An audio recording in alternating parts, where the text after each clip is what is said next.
राधे राधे, जय श्री कृष्णा। तो चलिए आज यूजीसी नेट पेपर 1 के लिए या Jharkhand jet JPSC Jharkhand jet paper 1 के लिए जो कि 26 अप्रैल को होने वाला है, उसके लिए चलिए कुछ पेपर 1 की तैयारी कर लेते हैं।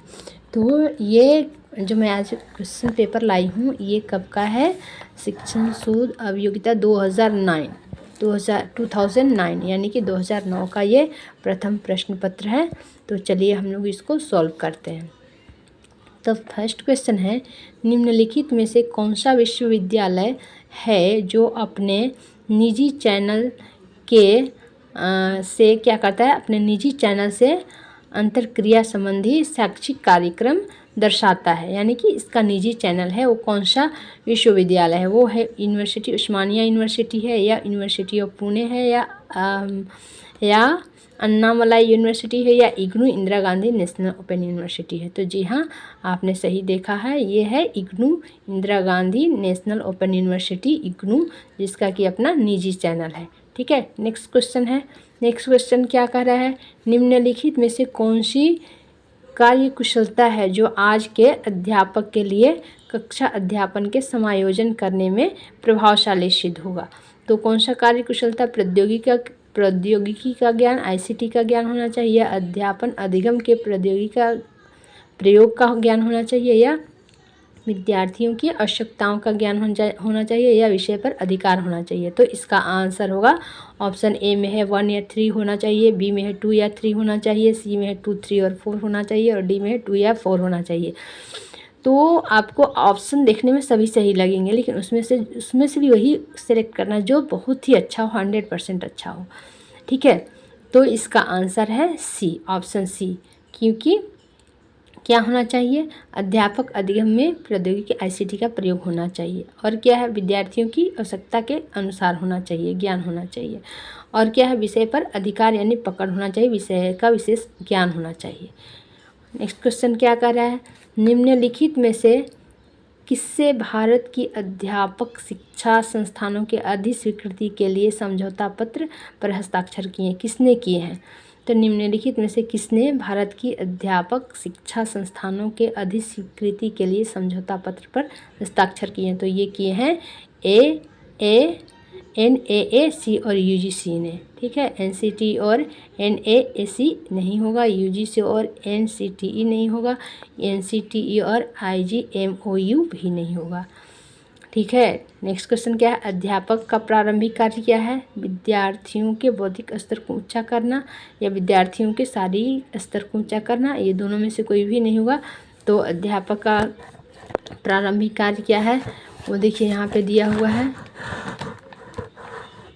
ऑप्शन सी इसका आंसर होगा। अध्यापक का प्रारंभिक कार्य है विद्यार्थियों के सर्वांगीण विकास के लिए का पहुँच होना। अब विद्यार्थियों में मूल्य पद्धति का होना ये प्रारंभिक नहीं होगा, सर्वांगीण विकास करना उनका प्रारंभिक लक्ष्य होना चाहिए। नेक्स्ट क्वेश्चन क्या है, सूक्ष्म या माइक्रो अध्यापक या माइक्रो टीचिंग क्या है? ये अधिक महत्वपूर्ण क्या कब होता है, प्रभावशाली कब होता है माइक्रो टीचिंग? तो माइक्रो टीचिंग प्रभावशाली होता है जब अध्यापन और अभ्यास की तैयारी किया जाता है, उसके दौरान ये ज़्यादा प्रभावशाली होता है। ठीक है, अध्यापन अभ्यास के दौरान नहीं, अध्यापन अभ्यास की तैयारी के दौरान। ठीक है, ये सही होगा, ज़्यादा बेटर है। और अध्यापन के बाद भी नहीं होगा, अध्यापन अभ्यास के बाद नहीं होना चाहिए। प्रत्येक क्या है, ये सब क्या है, प्रत्येक समय भी नहीं होगा। कब होगा? अध्यापन अभ्यास की तैयारी के दौरान होगा। ठीक है, माइक्रो टीचिंग। तो उम्मीद है आपको समझ में आ गई होगी। नेक्स्ट क्वेश्चन क्या कर रहा है, विद्यार्थी अध्यापक के किस गुण को सबसे अधिक क्या करते हैं, पसंद करते हैं, और विद्यार्थी चाहते हैं कि हमारे अध्यापक में ये गुण होना चाहिए? तो कौन सा गुण? आदर्शवादी दर्शन होना चाहिए, करुणा होना चाहिए, यस करुणा होना चाहिए, मनोरंजक का नहीं, अनुशासन का नहीं। विद्यार्थी को ज़्यादा स्ट्रिक्ट या अनुशासन वाला टीचर पसंद नहीं है। विद्यार्थी क्या चाहता है कि हमारा जो अध्यापक हो, हमारा जो टीचर हो वो करुणामयी हो। ठीक है, एक रद्द परिकल्पना क्या है? एक रद्द परिकल्पना है, ऑप्शन ए इसका आंसर है। जब क्या है, दो जो चल हैं, दो चर होते हैं, उनके बीच कोई भिन्नता ना हो तो एक रद्द परिकल्पना हो जाएगी। और जब शोध परिकल्पना के साथ जब समान होगा तो वो नहीं, ये भी आंसर नहीं है। प्रकृति में व्यक्तिनिष्ठ नहीं, जब चरों के बीच भिन्नता होगी तो भी नहीं, जब दो चरों के बीच कोई भिन्नता नहीं होगी तो एक रद्द परिकल्पना हो जाएगी। नेक्स्ट क्वेश्चन क्या कर रहा है, उस शोध को जो अतीत के अध्यापन द्वारा नए की खोज करती है तो क्या कहेंगे। जो अतीत के अध्यापन यानी कि हिस्टोरिकल तथ्य को, हिस्ट्री का अध्ययन, इतिहास ऐतिहासिक तथ्य का अध्ययन करना और उसके बाद कुछ नए तथ्य निकालना, कुछ नया खोज करना, वो क्या कहलाएगा, वो कहलाएगा ऐतिहासिक शोध, हिस्टोरिकल रिसर्च कहलाएगा। ठीक है। नेक्स्ट क्वेश्चन क्या है, क्रियानिष्ठ शोध क्या है। तो क्रियानिष्ठ वह शोध है जिसे तत्कालिक समस्याओं को हल करने के लिए किया जाता है। तत्कालिक समस्याओं को निदान के लिए क्या करते हैं, हम क्रियानिष्ठ शोध करते हैं। ठीक है। तो उम्मीद है आपको ये सभी क्वेश्चन समझ में आ गए होंगे। तो आज हमने टोटल 9 क्वेश्चन पढ़े हैं, तो एक क्वेश्चन और ले लेते हैं क्योंकि हम प्रतिदिन कितने 10 क्वेश्चन लेते हैं। ठीक है। तो 10 to 20 क्वेश्चन लेते हैं, तो आज 10 क्वेश्चन ही लेंगे। नेक्स्ट क्वेश्चन क्या है, प्रयोगात्मक शोधों के लिए किस प्रक्रिया की आवश्यकता नहीं होती है या किस प्रक्रिया को आवश्यक नहीं माना जाता है। तो अवलोकन या जोड़ तोड़ या नियंत्रण या विषय विश्लेषण। तो जब हम प्रयोगात्मक शोध करते हैं, जब हम प्रैक्टिकल रिसर्च करते हैं, प्रयोग करते हैं, लैब वर्क करते हैं, जब शोध करते हैं, रिसर्च कर रहे होते हैं, जब लैब में जब रिसर्च कर रहे होते हैं, तो उस समय किसी प्रकार की जोड़ तोड़ की ज़रूरत नहीं होती है। ठीक है। तो उसमें जो हम रिसर्च जो प्रयोग करने के बाद जो लैबोरेटरी में जो हम प्रयोग करते हैं, उसमें उसके बाद जो रिजल्ट आता है सिर्फ और सिर्फ वही मान्य होता है। उसमें किसी प्रकार की जोड़ तोड़ हम नहीं कर सकते हैं। तो ये इसका आंसर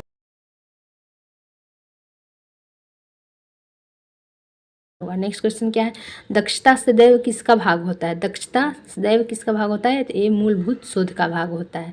ठीक है। दक्षता सदैव मूलभूत शोध का भाग होता है। ये ऐतिहासिक शोध का भाग नहीं है और विवरणात्मक शोध का भाग नहीं है, प्रयोगात्मक शोध का भी भाग नहीं है। दक्षता सदैव मूलभूत शोध का भाग है। नेक्स्ट क्वेश्चन, निम्नलिखित में कौन सा सहसंबंधित गुणांक सर्वोत्तमता से सृजनात्मकता और बुद्धिमत्ता के आपसी संबंध का स्पष्टीकरण है। 1:00। ठीक है। तो हमारे पास बहुत सारे क्वेश्चंस पड़े हुए हैं, मैंने सभी सेट को एक साथ कलेक्ट करके रख रखा है, देख लीजिए आप। तो हम डेली कोई ना कोई सेट लेकर आते हैं। तो अगर आपको चाहिए तो आप मेरे को मैसेज कर सकते हैं, तो आपको ये सभी अवेलेबल मैं करवा सकती हूँ। ठीक है। तो इसके लिए लेकिन आपको पेमेंट पहले करना होगा। तो हमारे पास देखिए 2012 का है, मैं कम से कम तो 20 ईयर का मैं अपने पास अवेलेबल करके रख रखी हूँ। बहुत मुश्किल से अरेंज किया है, लाया है मैं खोज के, कहाँ से निकाली हूँ। वैसे आपको मार्केट में मिल जाएगी, लेकिन हम डेली क्या करते हैं, स्टडी करते हैं एक एक सेट का। ठीक है। तो 2012 का है ये। तो इसमें से भी कुछ ले रहे हैं क्वेश्चंस। तो इसमें क्या कह रहा है क्वेश्चन, इसमें कह रहा है वीडियो कॉन्फ्रेंसिंग के लिए निम्नलिखित प्रकार के संचार में क्या वर्गीकृत किया जा सकता है। तो इसमें वीडियो कॉन्फ्रेंसिंग में क्या वर्गीकृत होगा, जिस सब दो तरफा होता है। यस, देखने वाला सुनने वाला दोनों होता है वीडियो कॉन्फ्रेंसिंग में। तो ये इसका आंसर हो जाएगा। एक और है नेक्स्ट क्वेश्चन, क्या है, एमसी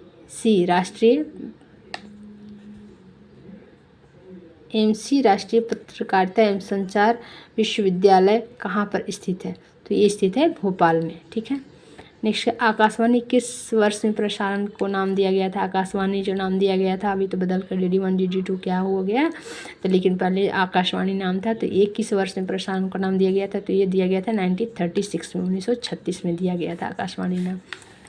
नेक्स्ट क्वेश्चन क्या कह रहा है, भारत में टेलीविज़न कार्यक्रम के प्रसारण के लिए किस पद्धति को अपनाया जाता है। तो इसके लिए PAL इस पद्धति को अपनाया जाता है। नेक्स्ट क्या है, DAVP का पूर्ण रूप क्या है। तो DAVP का पूर्ण रूप है आपका directorate of advertising and visual publicity.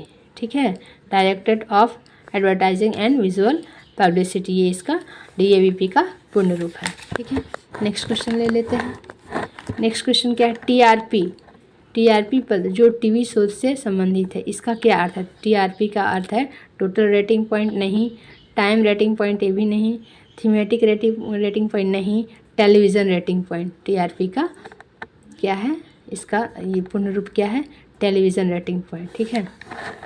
तो इसके लिए कुछ भी अट्रैक्टिव करके कुछ भी न्यूज़ दिखलाया जाता है टीवी पर, सब कुछ सही भी नहीं होता है। तो TRP के लिए लोग कुछ भी दिखलाने लगते हैं। तो ये TRP का क्या है, ये पूर्ण रूप क्या है, टेलीविज़न रेटिंग पॉइंट।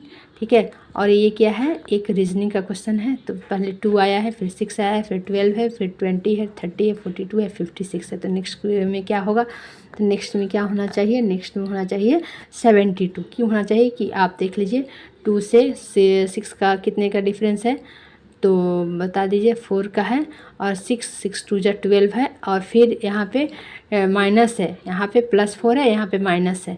तो 12 2 जा होता है कितना, 24। तो 24 नहीं है, माइनस है, यहाँ पे +4 ज़्यादा हुआ है, यहाँ पे मल्टीप्लाई हुआ है, 6 2 जा 12। तो यही रेशियो चलेगा।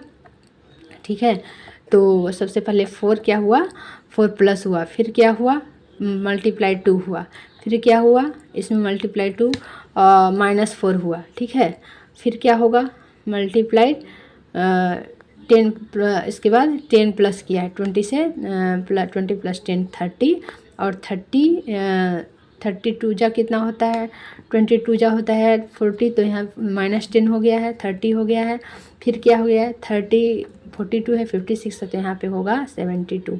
ठीक है, तो आप इसको कितने कितने का गायब है, तो आप उसको करके आप देख लेना, यहाँ पे 72 होता है। ठीक है, YVSP ये एक सीरीज बन रहा है, तो इसमें नेक्स्ट यहाँ पे क्या आएगा, YVSP के आगे नेक्स्ट सीरीज में क्या होगा, तो M होगा। Y ये उल्टा चल रहा है, M NOPQRSTUV XXY यहाँ पर उल्टा चल रहा है, इधर से आना है, तो यहाँ पे M हो जाएगा। ठीक है, यहाँ पे M हो जाएगा। अच्छा, नेक्स्ट है कुट भाषा में दिया गया है 645 का अर्थ क्या दिया गया है, इसका अर्थ दिया गया है परम, और 42 का अर्थ क्या दिया गया है, परम वसंत, और 634 का क्या दिया गया है अर्थ, वसंत धूम्रमयी। तो इसका आपको क्या करना है, इसमें से कौन सा धूम्रमयी को प्रदर्शित करेगा, तो धूम्रमयी यहाँ पे है, और यहाँ पे क्या है 3 है, तो धूम्रमयी को 3 को डिकोडिंग कर रहा है, तो इसलिए इसका आंसर 3 हो जाएगा। ठीक है, सबसे पहले जो है उसको आप जो कॉमन है उसको आपको कॉमन को निकालना होगा, फिर इसको सिलेक्ट करना होगा, तो धूम्रमयी का 3 हो जाएगा। नेक्स्ट क्वेश्चन क्या है, वर्गीकरण का आधार क्या है, क्या वर्गीकरण करना है, भारत के प्रथम राष्ट्रपति गोदान के लेखक क्या है, मेरे ग्रंथालय में किताबें, नीली चीज़ें और विद्यार्थी जो कड़ी मेहनत करते हैं, ये सब क्या है, एक रचना है। तो ये सब क्या है, अनिश्चित, इंडिफिनिट वर्णन है, इसमें अनिश्चित वर्णन किया गया, तो इसलिए ये कौन सा टाइप होगा, अनिश्चित वर्णन का टाइप होगा। ठीक है, तो यहाँ पे बाकी आगे में स्टेटमेंट बेस्ड क्वेश्चन है, देख लीजिए यहाँ पे स्टेटमेंट बेस्ड क्वेश्चन है आगे में, तो मैं वो भी बता देती हूँ आपको। 11th क्वेश्चन क्या करे, कोई चीज़ अपने से क्या है, कोई चीज़ अपने से बड़ी नहीं होती। ठीक है, इस अभिव्यक्ति में अपने से बड़ी है यह संबंध किससे होगा, तो अनिजवाचक होगा। ठीक है, तो कथन ए है, स्टेटमेंट बेस्ड क्वेश्चन है, कथन ए है, पहले की तुलना में आजकल की कानूनी किताबों में कहीं अधिक कानून है, और पहले की तुलना में कहीं अधिक क्या है, अपराध होते हैं, और कारण इसका क्या है, आर दे रहा है, क्योंकि अपराध कम करने के लिए हमें कानूनों को समाप्त करना होगा। तो इसमें से सही क्या होना चाहिए, क्या ए सही है या आर डाउटेबल है, या तो आर ए की सही व्याख्या नहीं करता है, यस ये संदेहास्पद है, क्योंकि कानूनों को समाप्त करना चाहिए, ये डाउट है इसमें, करना चाहिए या नहीं करना चाहिए, इसलिए आर ए की सही व्याख्या नहीं कर सकता है, और आर क्या है, आर जो है डाउटेबल, डाउटफुल है, और ए क्या है, ए सत्य है, क्योंकि पहले की तुलना में आजकल की कानूनी किताबों में कहीं अधिक कानून है, और पहले की तुलना में कहीं अधिक क्या है, अपराध भी होने लगे हैं। तो ए तो सही है, लेकिन आर क्या है, ये डाउटफुल है, ये शंकास्पद है, ये सही नहीं है, और कानूनों को समाप्त करना होगा, ये भी सही नहीं है, इसलिए आर ए की सही व्याख्या नहीं करता है। ठीक है, तो इस तरीके से आपको ये सब क्वेश्चन सोल्व करना है। नेक्स्ट क्वेश्चन क्या कह रहा है, यदि कथन सभी लोग नश्वंत हैं, नॉट क्या है, मॉर्टल, सभी लोग नश्वंत हैं, ये सच है, तो निम्नलिखित अनुमानों में से कौन सा अनुमान सही है, निम्नलिखित कोड में से चयन करना है। तो कौन सा सही होगा, सभी लोग नश्वंत है, यह सच है, कुछ लोग नशवंत हैं, यह गलत है। कोई आदमी नशवंत नहीं है, यह डाउटेबल है, डाउटफुल है, या सभी लोग नशवंत हैं, यह गलत है। तो इसमें क्या होना चाहिए, इसमें 2, 3 और 4 होना चाहिए, क्योंकि अगर सभी लोग नशवंत हैं तो कुछ लोग नशवंत हैं। इसका क्या पूछ रहा है, इसमें से चयन करना है, क्या करना है, अनुमानों में कौन सा अनुमान सही है। तो सभी लोग नशवंत हैं, ये कथन है, सभी लोग नशवंत हैं, ये सच है। तो ये कुछ लोग नशवंत हैं, ये गलत है, क्योंकि सभी नशवंत कर रहा है तो कुछ लोग नशवंत है, तो ये गलत हो जाएगा। कोई आदमी नशवंत नहीं है, यह डाउटफुल है, और सभी लोग नशवंत है, यह भी गलत होगा। सभी लोग नशवंत हैं, यह तो गलत है ही है, ठीक है। तो ये इसका सिलेक्शन करना है, ऐसे आंसर बनाना है। नेक्स्ट क्वेश्चन है, निम्नलिखित परिभाषा की प्रकृति निर्धारित करना है। भ्रूण हत्या, अबॉर्शन का अर्थ निर्दोष लोगों की निर्मम हत्या है। पद संबंधी लेक्सिकल है, विश्वासोत्पादक है, या फिर स्वनिर्दिष्ट है, या सैद्धांतिक है, या विश्वासोत्पादक है, ठीक है। नेक्स्ट स्टेटमेंट देखते हैं क्या है, देखिए, चलिए देखते हैं। नेक्स्ट स्टेटमेंट क्या कह रहा है कि निम्नलिखित युक्तियों में से कौन सी युक्ति नहीं है। ये युक्ति पहला क्या है, देवदत्त दिन में भोजन नहीं करता है, इसलिए क्या है, रात में भोजन करता है। यदि देवदत्त क्या करता है, मोटा होता और यदि वह दिन में भोजन नहीं करता तो वह क्या कर रहा होता, रात में भोजन कर रहा होता, ठीक है। तो ये इसका आंसर होगा। नेक्स्ट क्या, देवदत्त रात में भोजन करता है, इसलिए वह दिन में भोजन नहीं करता। नेक्स्ट क्या है, चूँकि देवदत्त दिन में भोजन नहीं करता है, इसलिए वह रात में भोजन करता होगा।